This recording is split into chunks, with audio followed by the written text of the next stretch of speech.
Well, hello, everyone, and welcome back. My name is Daphne St. Clair Ferguson, and I'm so excited to be talking to a real-life comedian. I mean, what is going on? This is in the flesh. Now, if you could, introduce yourselves to our little camera audience over there, and maybe give us a little taste of some all-star stand-up comedy. Oh, you're asking for a lot. My name is Cole Chauvin. I'm 6'2", represented by Choice Talent, and these are my hands. Zoom in on the hands. We got my hands. There we go. And so, are hands important to stand-up comedy? I mean, why show them? Dude, honestly, I feel like nobody ever asks about the hands. Hands are very important. They hold the microphone. Unless you have no hands, then there's a stand. Okay, and do you always have to stand, or are you allowed to sit? No, I know a lot of comedians who use the stool. They sit. There's a lot of comedians that I know back home. One of my favorite comedians, Dave Squeaky Wheels, big shout out. He has a wheelchair, so he pops up on stage and he does his thing. Very cool. Now, you guys are over at, Ollie Quinn for this show? Now, that's a glasses store. Now, is that on purpose? Is there a point to it being in a glasses store, or are you just well-connected in the glasses industry? So it's not necessarily on purpose. It was a happy little accident. The whole point of the show was we work with local businesses. We've done costume shops, warehouses, we've done salons, we've done convenience stores, and we were just kind of working our way around the community, being a little slut with all the businesses, you know. And then we reached out, we got reached out to by Ollie Quinn, the manager there, and then we started doing shows there, and every show this year sold out, so we were just like, let's just keep a good thing rolling, you know? Very cool. So they reached out to you. Yeah. And so then talk to me a little bit about the marketing of stand-up comedy. I mean, there's a very large online presence with stand-up comedy, and they obviously saw you. So what is that like? I would say the marketing's interesting because I feel like a lot of people, when they see stand-up comedy clips, it's a lot of crowd work.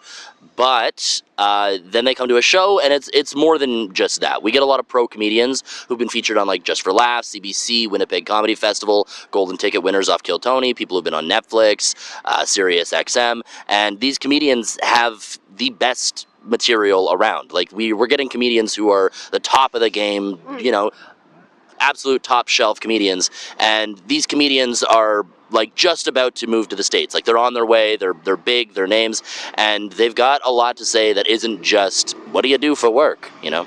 Right. So talk to me a little bit about, they're on their way to the States, so comedy's a dead end in Canada? It kind of seems like that, and that's kind of one of the reasons why I started the show. It feels like you kind of hit like a plateau. You can only hit like you hit a ceiling in Canada, and then it just doesn't seem like there's much more after that. Like a lot of the biggest names go to the States. Like even look at like, you know, Catherine O'Hara, like Eugene Levy. Like you look at all these names, and they get to the point where it's like they can't go any higher. Like Steph Tolev. Like you look at like there's so many phenomenal comedians that are bred and raised in Toronto, and then they move to the States because that seems like it's like the next big thing. We just don't have enough support when it comes to the entertainment industry for Canadian comedians. And why do you think that is? I just don't think we have the funds in our entertainment industry. I see. I just don't think like CBC is going to be able to support something that like a late night talk show like Jimmy Kimmel or Jimmy Fallon or like Stephen Colbert would be able to support. And you don't believe it's the quality of comedy, it's the funding? I do, because I feel like we have some of the best talent in the world is born and raised and bred in Canada. And then they go to the States, and then it's just like they take over. I see. I'd love to talk about the difference between Canadian comedy and then American comedy. I mean, when you go to the States, do you find that there's a shift in what people are talking about or laughing about? Not necessarily. I feel like a lot of comedians find their humor in just like everyday life. I guess that would just depend on what your everyday life is. So I guess if in the States you're maybe in like a big city, or if you're like a small town boy, or if you're like, you know, you grew up on like a farm, or if you grew up like, you know, in a church environment. Like, so like I have a good friend of mine, Mickey Dykeman, is in the LGBTQ community, and their father is a priest. Which I feel like is funny. Kind of funny. Yeah. Yeah. Yeah. And so now she writes about that. They write about that, yeah. Very cool. Yeah. Okay, and so I ask everyone this question in every interview. What is Canadian theatre? And is stand-up comedy theatre? That question I don't ask everyone, but... No. Is stand-up comedy theater now?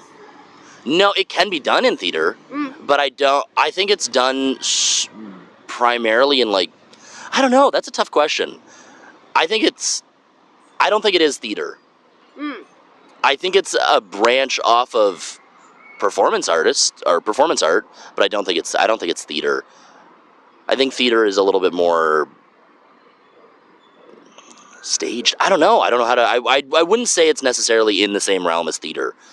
So could you define Canadian theatre for me and then define Canadian stand-up comedy for me? No. No, I can't do that.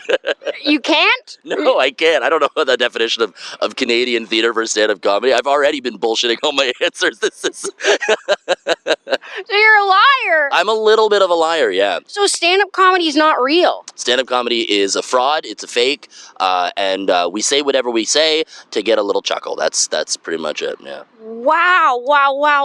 You know, they say like stand-up guy, like that's supposed to be like a good thing, but as I'm learning, like stand-up comedians, The worst. I don't think very good. No, we're the worst people. Worst people on the planet. Stand-up comedians have the worst rep. Big red flag. You've met us. You hate us.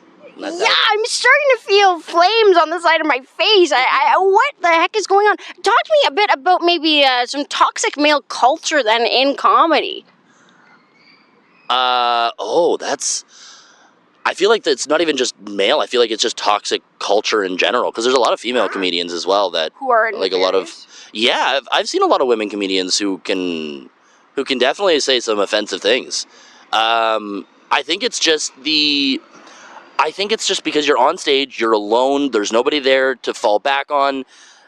Sometimes when you're first starting out, I feel like a lot of people want to go for that shock humor. Right. They want to go for that thing that's going to get them that laugh in their mind the quickest or easiest. So they go for that like shock humor.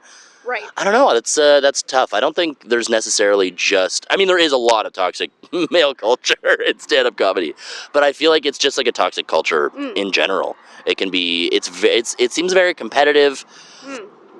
There's a lot of. I think it's a lot of like shock humor, and if it's not done well or if it's not done right, then it can just be offensive. And do you think that's why there's this like surge of crowd work in the online presence of what stand-up is for that shock value? Do I think there's a surge because of the shock humor? Mm-hmm. No. No. So how do you avoid doing shock humor, and how do you ensure you're funny for real? Oh man, I think it's just a matter of getting on stage and doing it. It's just one of those things where you have to put in the 10,000 hours. Like, obviously some people are just born with a gift, but like I would say like majority, 99.9% of people just have to put in the hours. Because it's not like something like a normal job where you can kind of like, you can kind of learn the basics and then you can fake it till you make it. Mm-hmm. With stand-up, it's like you are facing so many diverse challenges when it comes to being on stage and different audiences and different types of people and different crowds, that if you don't put in those 10,000 hours, you're not going to be able to learn how to handle all those different situations. Mm-hmm. So it is just one of those things where you just have to put in the work. How many hours have you put in, do you think? Not enough. That's for sure. We're working on some more. Absolutely. I'm always, you never stop hustling. You got to keep putting in the hours. At the end of the day, you're never the best you can be. So it's just always a matter of just keep pushing. The best comedians are the ones who write the most and are doing it the most and are out there the most and just, you see the most. And so, talk to me a little bit about some of those best comedians. Do you have some favorite comedians within Canada? I mean, or the States, since we brought that up? Yeah, so like obviously like there's like the big names, but if I were to say like local comedians that I would love to like shout out, like Manny Mangat is phenomenal, Stephen Karmazin is phenomenal. Speaking of crowd work, Stephen Karmazin is one of like the best crowd work comedians in Toronto. Mickey Dykman is phenomenal. They're absolutely hilarious. Off the top of my head, Chris Locke, absolutely one of the best comedians to do it. Shanil Patel is absolutely hilarious. Very dry humor, just so good. Dimi Kolovopoulos is phenomenal. Like there's some awesome up and coming comedians that are coming out of Toronto right now that are just like they're just on the surge. They're about to like they're working their way up. They're hitting those 10,000 hours, and it's just like you can really see it. It's like every time you see them, it's like damn, they're just constantly getting better and better and better. It's really cool to see. And what does make them stand out from the rest of the stand-up crowd? I think it's just your own perspective. I think it's just being you and finding the funny in your life. Oh, another comedian, Brenton Huxtable. He's a one-liner. So good. Absolutely hilarious. You don't see a lot of one-liners in stand-up comedy right now, but he does it really well. I was going to say, talk to me. One-liner, what does that mean? It's a one-liner is basically saying a joke, and it's usually 2 lines, really. It's the setup and then the punchline, and that's it. There's no like big tags, there's no stories. It's just like a line to set up the joke and then a punchline right after. So whether the punchline is like maybe a sentence or a word, it's really quick. You usually can do it in like one flow. I see. Yeah. Very cool. Now, I'd love to, could you give me one right now? No. I mean, I guess that was one line, so that's a win for me. So you have curated, are you the one who curates the list of the all-star lineup? Yes. Yeah, I do. So how do you go about doing that? Is it about going to see people live? Like, how do you know who you want to pick? How do you curate a comedy lineup? That's literally exactly what you do. You basically go to the shows, you perform, you meet comics, you start hearing about comics, you go see them perform, you watch their sets, you watch their clips online. You really just have to submerge yourself. You can't just dip your toes into the kiddie pool. You got to really dive into the ocean and face the waves and go and watch the comics. Very cool. And there's 3 of you producing this, correct? There is, yeah. So it's myself, the co-producer, and our tech/arts department supervisor.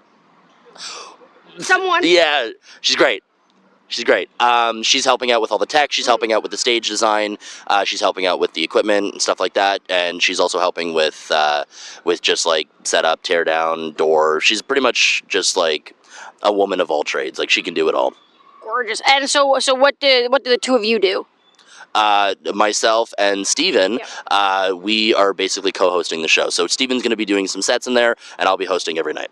Talk to me about hosting a comedy show. I mean, how do you avoid maybe stealing the thunder of other comedians, or do you want to steal their thunder? What's that like? The comedians we have are so good, I literally couldn't steal their thunder if I wanted to. They are literally the best comedians in Canada working right now. They are so good. There's so many comedians that, like, we didn't have enough days to, Right. There's so many comedians. There was comedians that I'm like, I want you, but, like, I wasn't able to get them. Because it's like we only have so many slots. We have 7 shows. We have 5 comedians each night, and there's still so much amazing talent in Toronto and the Ontario area that we could have gotten so much more. We could have done like a month every single night of shows and filled up every single night with amazing comics. So it really is, the talent that we have here is phenomenal. So I don't think I'm going to outshine anybody. There's no doubt about it. Okay, Cole's not outshining anyone. So. Oh boy, Matt Finish. Matt Finish. Wow, that sounds like a fun name, Matt Finish. I kind of like that. Maybe I changed my name. New stage name just dropped. I love it. Now, I'm asking everyone this question this year, but whoa, birds want to join us. Scary. I'm afraid of pigeons. Are you afraid of pigeons? Yeah, a little bit. I used to raise pigeons. Really? I used to raise and race them. Yeah. Shut up. Race them? Yeah, not like on my feet. I wouldn't like no, I would, you'd bring them to a place, and then you'd time how quick they could get home. This is the most interesting thing you've brought up this entire interview. I need to hear more about this. I used to also do, like, ceremonial releases. So, like, when you go to, like, a wedding and they do, like, the dove release? Yeah. Those are actually pigeons. They're homing pigeons. Yeah. And we used to release them and then fly home. So where are your pigeons now? Oh, God. They got old and retired, let's just say. They're retired on a farm. Yeah. Okay, well, I feel like now I'm lost in this interview because I'm so thrilled. It was a long time ago. I was like 14, 15. Oh, so this is like a childhood endeavor. Childhood trauma. That's Yeah, sounds like it, but you're not afraid of pigeons. No, not in the slightest. They're great. They're little dogs, basically. Little cute little guys. Well... No, would you go more rodent? I don't even know what they are. They're their own, like, freaky little creature. I don't know. They fly. At all. They're so domesticated. They're so adorable. Feed them a little bit of corn or something. They're great. You know what? Fine. I'll give him a chance. Okay. I think you will, but that's okay. No, but I'm gonna try my best. Damn it, I'm here learning. That's what I try to do. So we'll try to learn to love pigeons. I don't know about that though. But back to my question. Where's your money going? Oh, so much money goes into the show. It's so much. Marketing, obviously, printing out posters, advertising on Meta. Obviously we have all this equipment because it's not just like a pre-existing venue. Right. We have to like transform a space into a comedy club. So whether it's like spotlight, whether it's cables, whether it's like a mixer, we record all our shows as well. So the camera, the stage, we built the stage, the microphone, like everything up into the chairs. Like we used to rent the chairs for every show, but like recently we just were able to start buying the chairs so we don't have to spend so much money renting every month. There's so much costs that go into running a show that's like in a space that isn't already pre-existing and ready to be performed in. And was this space, I mean, if you don't mind me asking, this is an in-kind space itself? In kind? They're giving you the space. There's no cost. There's no additional cost to rent the space. Say there's a couple other unconventional venues in which they have to pay for the space. Is this an in-kind space? This is a space where we have a contract where I am not allowed to talk about the details. Someone signed an NDA. Wow, so interpret that how you will. All right. Well, I'd like to talk about your poster design. Who designed your little poster here? Me. You did. I did. Yeah, I do everything, and it sucks. It's so much work. I hate it. But it's for the love of the game, you know? When you love something, you never work a day in your life, so...